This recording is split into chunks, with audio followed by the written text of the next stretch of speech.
people get out on the roads and they drive into a downed tree. How are you keeping folks off that might be covered in debris? Well, at the end of the day, we can't force anybody to stay in their homes. All we can do is inform people, that the roads are still very dangerous right now. Just because we didn't take a direct hit from Hurricane Dorian does not mean that there's not debris in the road. It doesn't mean that there's not power lines in the road. And it certainly doesn't mean that people need to get out and go see, what all has been damaged. Right now, what we really need people to do is to please, if you're safe, stay where you are. You don't need to be out on the roads right now. Our first responders have a lot more important things to do than worry about, somebody going out to see what all has been damaged, coming into contact with a down power line and having to go and rescue.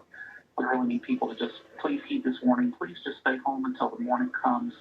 I know a lot of people are trying to get back to work tomorrow. A lot of businesses are going to be opening back up tomorrow. So we still obviously would ask people to exercise caution when they're out on the roads. But for now, everybody please just stay home. And what about folks who have evacuated, maybe in shelters? How does the process work in allowing people back into areas that have been called for evacuation? Well, right now we are still subject to the governor's mandatory evacuation order. So until the state governor comes out and says, hey, the evacuation order is lifted, people do need to stay away if they've evacuated. Once that order is lifted, however, they need to just pay very close attention to road conditions. 511sc.org is the South Carolina Department of Transportation's road condition website. We've been sending people to that to kind of get an idea of what conditions are, not just here in Georgetown County, but across the state, on the roads that they may need to take to get back to Georgetown County. So once you get back on the roads, when you come home, when the evacuation order has been lifted, please just pay attention to the roadways. Obviously, never drive through a flooded roadway. We always want to remind people to turn around, don't drown. You never know what the condition of the roadway is underneath the water. You don't know if the road is even there. So once you're out on the roads, when the evacuation order has been lifted, please just pay very close attention to what you're doing. And I would imagine with power having gone out, that could have compromised some of the stoplights, the street lights, harder to see on the roads. DORIAN is giving us an object lesson on how the center of circulation of the hurricane is not necessarily the center of action.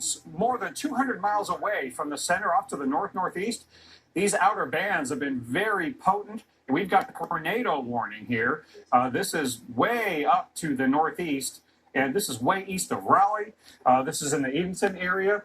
Along Highway 17 between Elizabeth City and Windsor. Didn't like the name of that town, that's for sure. Until midnight local time, and it will be coming from east-southeast toward the west-northwest. These are going to be fast-moving, rain-wrapped, small but potent. If they're short-lived, they could still produce damage in that short amount of time. And here is that circulation coupler. This is not going to have the big look and feel of a major large Great Plains Spring supercell, but this still shows that you've got the velocities going in opposite directions there, and along this Highway 17 area, that's where this is headed. So you've got to be off the roads in that area between Hertford and Edenton. That whole area, that whole warning area, you want to get into your safe place, lowest level, most interior room. We don't have flash flood warnings in effect in this area, so you shouldn't have any problem sheltering in the lowest level. This storm is doing all the things that just don't make sense.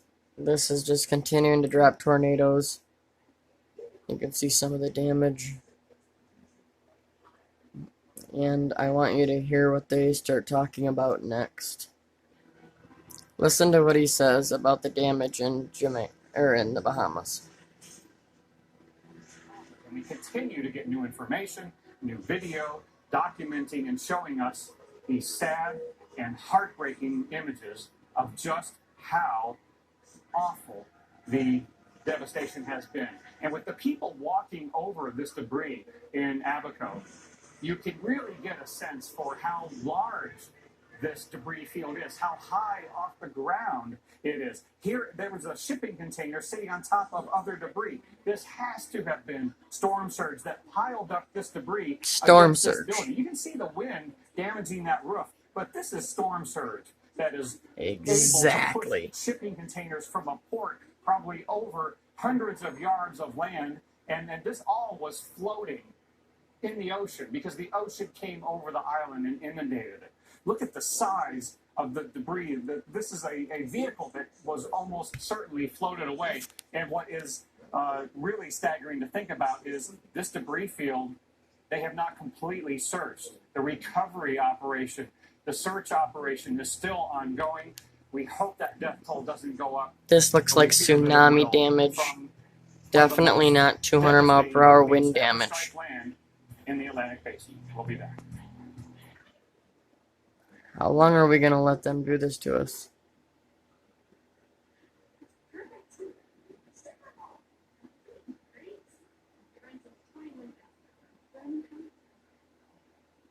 Show you, and I want to get to that right now. Let's take a look. This is from earlier today. This was in South Carolina, and this was the storm surge flooding that occurred as the center of Dorian passed just offshore. This is in Surfside Beach, South Carolina, and this is not due to flash flooding. This is primarily as a result of storm surge flooding as the ocean was pushed onto the beaches and then beyond. And it got into these communities. Isn't it a good thing that people evacuated? Because when you have water covering a community like this, even if you could risk it and maybe make it across the water, if anything happens to you when you are trapped in a flooded community, help can't come. And there's so many reasons why we evacuate for storm surge. More. You hear how many times he has to reassure the public and reassure everybody that all their evacuation orders were needed? Continuously, over and over, they've been doing that all day.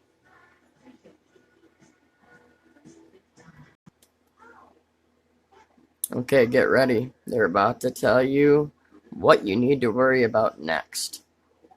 Our hunkered down. Some of them got the generators on because we lost power about 6:10. Our worst winds about 8 to 9 o'clock tonight. But the worst winds with the hurricane for the United States may actually, believe it or not, even at this point in the game, may still be to come for places like Morehead City as that center and that northern eye wall. Certainly looks like it's going to impact them. Rain starting to move in there.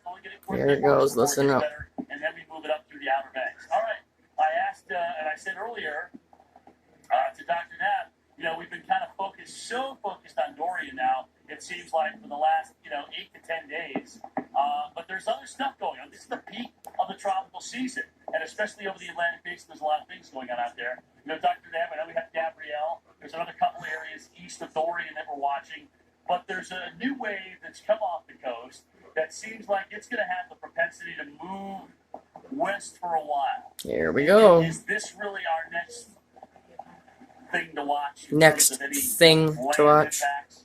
It's the one we have to watch the most right now because it does appear that it's going to be one of those tropical waves that goes along, at least at first, seemingly harmless. Probably doesn't develop really quickly, but over the next 5 days, got a better than 50-50 shot in developing, and it will be moving westward. Now, sometimes they develop quickly, and we like that sometimes because they can do it over the open Atlantic and catch a nice big trough and curve out.